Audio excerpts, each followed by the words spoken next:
Abang Rama.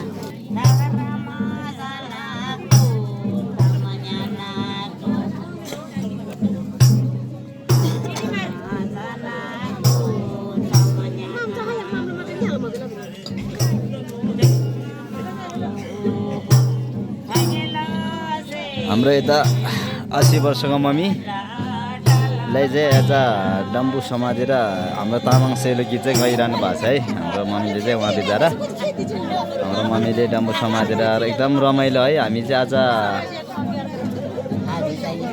आज हिजो 18 गते फागु पूर्णेको सायदको दिनमा चाहिँ हामी हिजो नुवाकोट जिल्ला हाम्रो माथि मावले गाउँ है, गाउँको चाहिँ हाम्रो झाँक्री टिम चाहिँ यता नाडाङ बुद्ध पार्क हुँदै कुटुम्साङ आमेजाङ्री महादेव दर्शनलाई चाहिँ हामी दर्शन गरेर फर्किसकेको थियौँ। उहाँको हाम्रो झाँक्रीको घरमा चाहिँ हामी आइपुगिसकेको थियौँ। आइपुगेको बेलामा हाम्रो मम्मीले चाहिँ यहाँ हल्का डम्बु समातेर रमाइलो गरिरहनु भएको छ, गीत गाइरहनु भएको छ।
माथि जातरमा हाम्रो आमेजाङ्री महादेवलाई दर्शन गरेर पनि यता घरमा फर्किसक्यो है। उहाँ हाम्रो झाँक्री दाइको घरमा चाहिँ फर्किसकेको छ। अब बेलुका पनि भयो, साँझ पनि भयो।